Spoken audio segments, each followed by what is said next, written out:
أعوذ بالله من الشيطان الرجيم.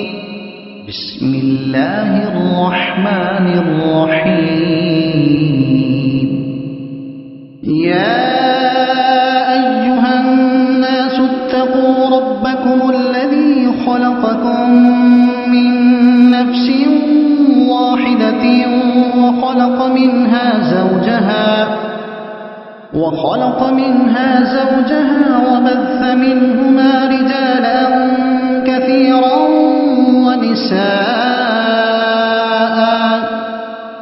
واتقوا الله الذي تساءلون به والأرحام إن الله كان عليكم رقيبا.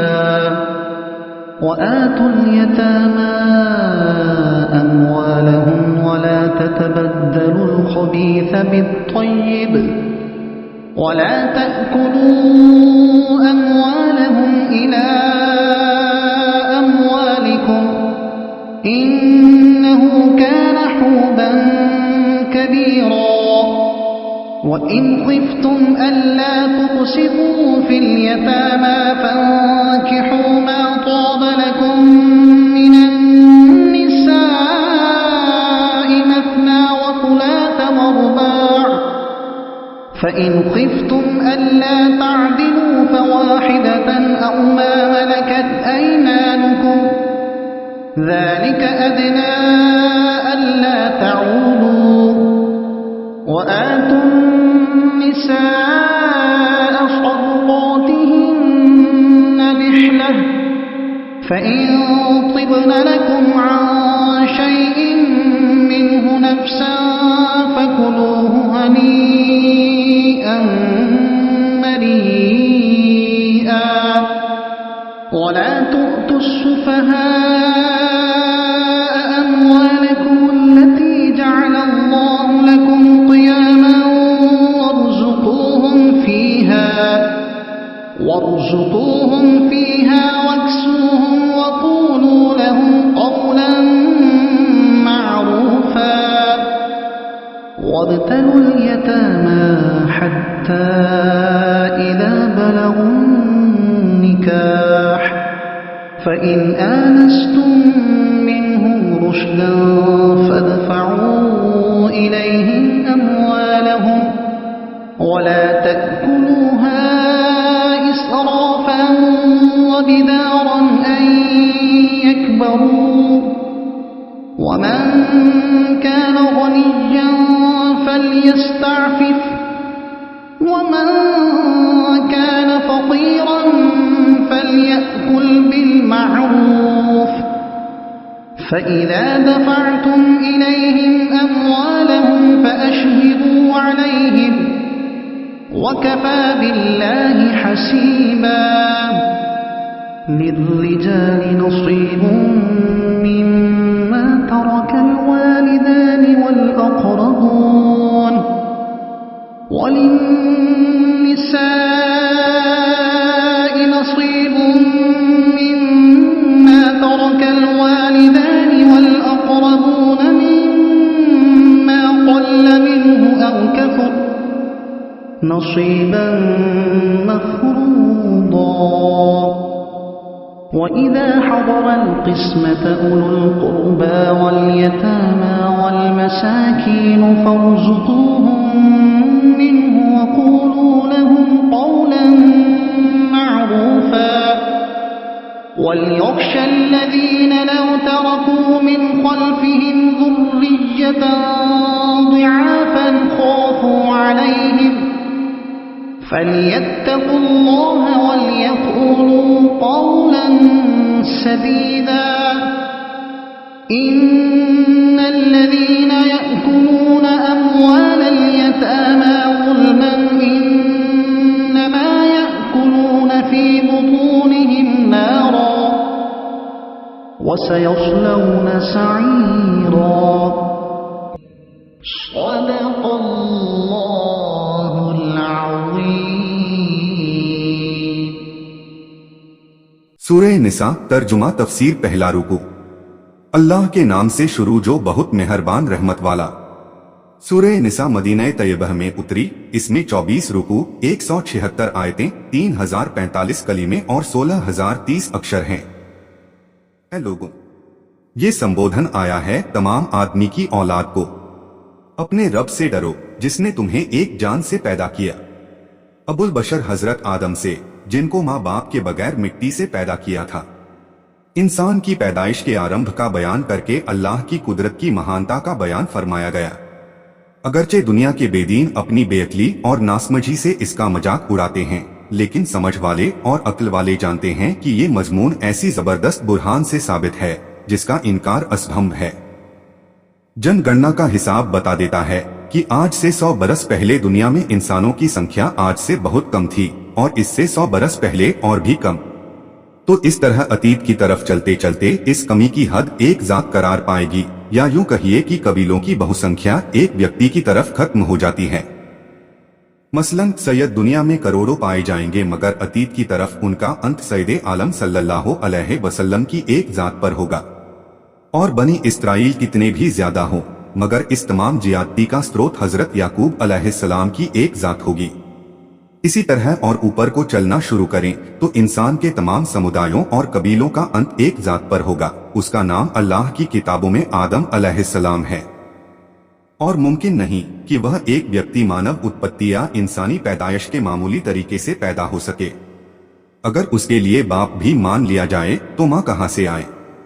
इसलिए जरूरी है कि उसकी पैदाइश बगैर माँ बाप के हो, और जब बगैर माँ बाप के पैदा हुआ तो यकीनन उन्हीं अनासिर या तत्वों से पैदा होगा जो उसके अस्तित्व या वजूद में पाए जाते हैं।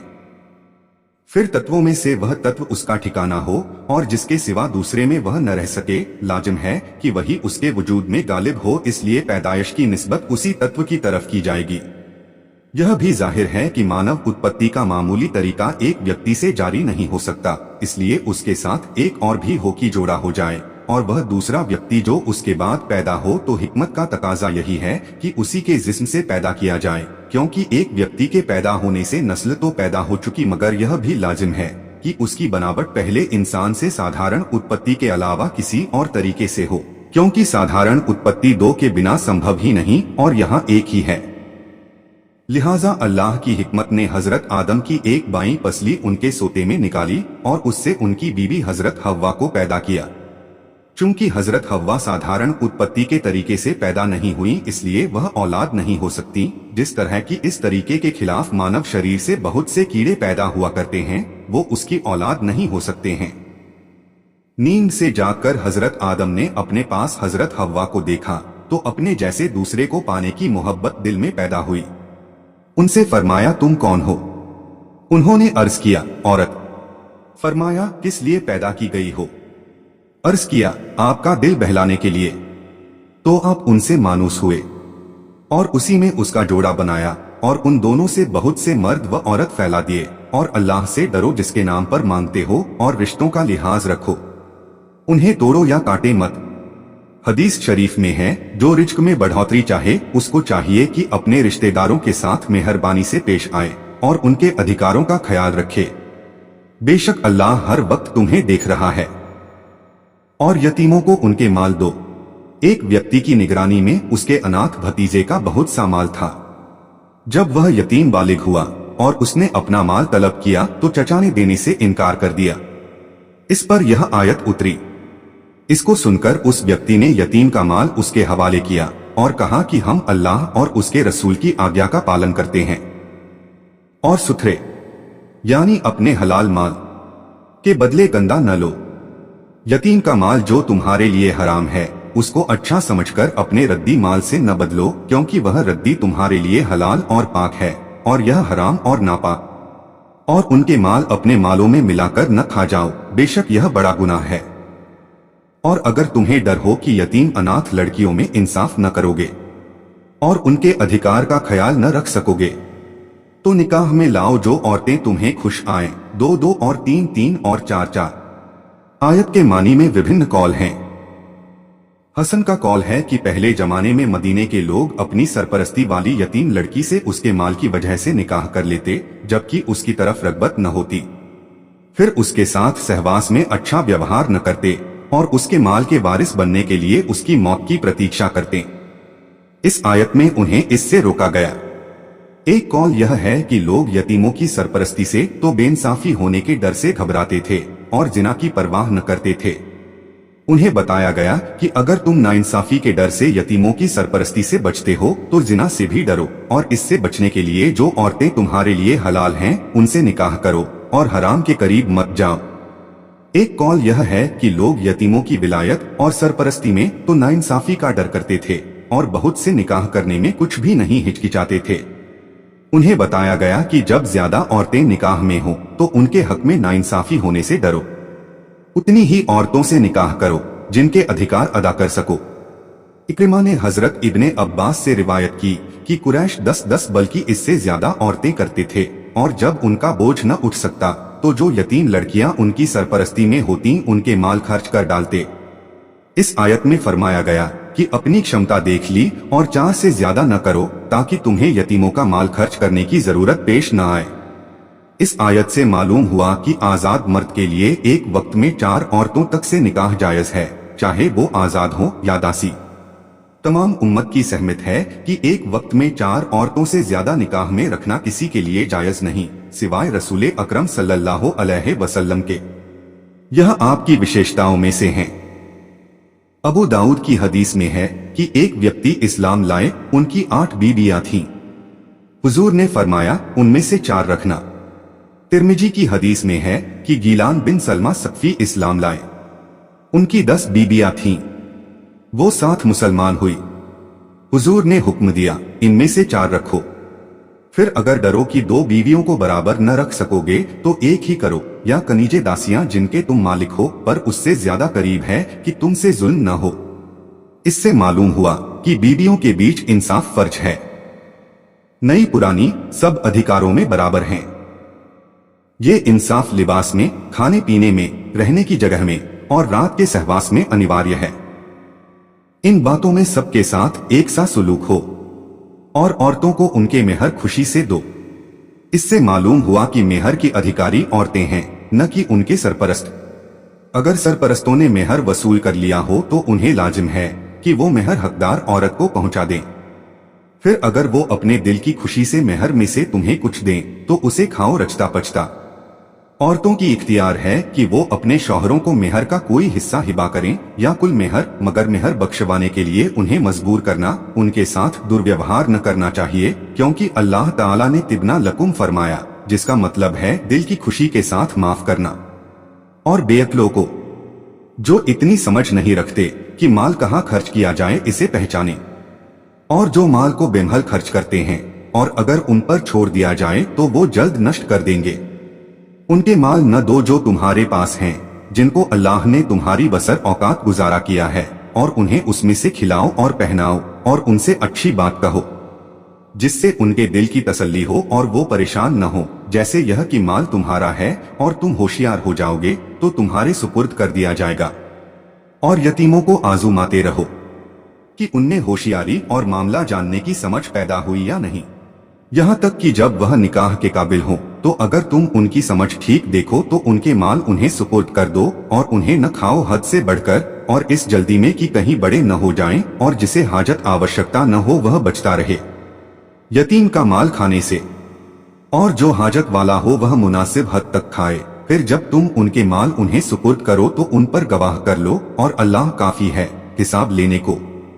मर्दों के लिए हिस्सा है उसमें से जो छोड़ गए माँ बाप और कराबत रिश्तेदार वाले, और औरतों के लिए हिस्सा है उसमें से जो छोड़ गए माँ बाप और कराबत वाले, तरका माल व जायदाद थोड़ा हो या बहुत, हिस्सा है अंदाजा बांधा हुआ। जिहालत के जमाने में औरतों और बच्चों को विरासत न देते थे। इस आयत में उस रस्म को बातिल किया गया। फिर बांटते वक्त अगर रिश्तेदार और यतीम और मिस्कीन, दरिद्र, अजनबी जिनमें से कोई मय्यत का वारिस न हो आ जाए तो उसमें से उन्हें भी कुछ दो, तकसीम से पहले, और यह देना मुस्तहब है। और उनसे अच्छी बात कहो। इसमें खूबसूरत बहाना, अच्छा वादा और भलाई की दुआ सब शामिल हैं। इस आयत में मय्यत के तरके से गैर वारिस रिश्तेदारों और यतीमों और मिस्कीनों को कुछ सदके के तौर पर देने और अच्छी बात कहने का हुक्म दिया। सहाबा के जमाने में इस पर अमल था। मोहम्मद बिन सीरीन से रिवायत है कि उनके वालिद ने विरासत की तकसीम के वक्त एक बकरी ज़िबह करा के खाना पकाया और रिश्तेदारों, यतीमों और मिस्कीनों को खिलाया और यह आयत पढ़ी। इब्ने सीरीन ने इसी मजमून की उबैदा सलमानी से भी रिवायत की है। उसमें यह भी है कि कहा, अगर यह आयत न आई होती तो यह सदका मैं अपने माल से करता। तीजा, जिसको सोयम कहते हैं और मुसलमानों का तरीका है, वह भी इसी आयत का अनुकरण है कि उसमें रिश्तेदारों, यतीमों और मिस्कीनों पर सदका होता है और कलिमे का खत्म और कुरान पाक की तिलावत और दुआ अच्छी बात है। इसमें कुछ लोगों को बेजा इसरार हो गया है जो बुजुर्गों के इस अमल का स्रोत तो तलाश कर न सके, जबकि इतना साफ कुरान पाक में मौजूद था। अलबत्ता उन्होंने अपनी राय को दीन में दखल दिया और अच्छे काम को रोकने में जुट गए। अल्लाह हिदायत करे और डरे। जिसके नाम वसीयत की गई वह और यतीमों के सरपरस्त और वो लोग जो मौत के करीब मरने वाले के पास मौजूद हों। वो लोग अगर अपने बाद कमजोर औलाद छोड़ते तो उनका कैसा उन्हें खतरा होता। तो चाहिए कि अल्लाह से डरें और मरने वाले की औलाद के साथ मेहरबानी के अलावा कोई कार्यवाही न करें जिससे उसकी औलाद परेशान हो, और सीधी बात करें। मरीज के पास उसकी मौत के करीब मौजूद होने वालों की सीधी बात तो यह है कि उसे सदका और वसीयत में यह राय दें कि वह उतने माल से करे जिससे उसकी औलाद तंगदस्त और नादार न रह जाए, और वसी यानी जिसके नाम वसीयत की जाए, और वली यानी सरपरस्त की सीधी बात यह है कि वो मरने वाले की जुर्रियत के साथ सदव्यवहार करें, अच्छे से बात करें जैसा कि अपनी औलाद के साथ करते हैं। वो जो यतीमों का माल नाहक खाते हैं वो तो अपने पेट में निरी आग भरते हैं। यानी यतीमों का माल नाहक खाना मानो आग खाना है, क्योंकि वह अजाब का कारण है। हदीस शरीफ में है, कयामत के दिन यतीमों का माल खाने वाले इस तरह उठाए जाएंगे कि उनकी कब्रों से और उनके मुंह से और उनके कानों से धुआं निकलता होगा, तो लोग पहचानेंगे कि यह यतीम का माल खाने वाला है। और कोई दम जाता है कि भड़कते धड़े में जाएंगे। तर्जुमा और तफसीर कंजुल ईमान। अल्लाह की बारगाह में दुआ है कि अल्लाह अज्जव जल्ला हम सभी को कुरान और इस्लाम के मुताबिक जिंदगी गुजारने की तौफीक अता फरमाए। आमीन। और कोशिश कीजिएगा कुरान शरीफ को समझने की। वीडियो को सवाब की नीयत से आगे शेयर करें ताकि कयामत तक सदकाए जारिया का सवाब आपको भी मिलता रहे और ये आपके और मेरे हम सभी के नजात का जरिया बने। कुरान शरीफ की और ज्यादा मालूमात के लिए हमारे चैनल नसीम वॉइस सरखेज को सब्सक्राइब जरूर करें। इंशा अल्लाह मिलते हैं अगले वीडियो में। अल्लाह हाफिज।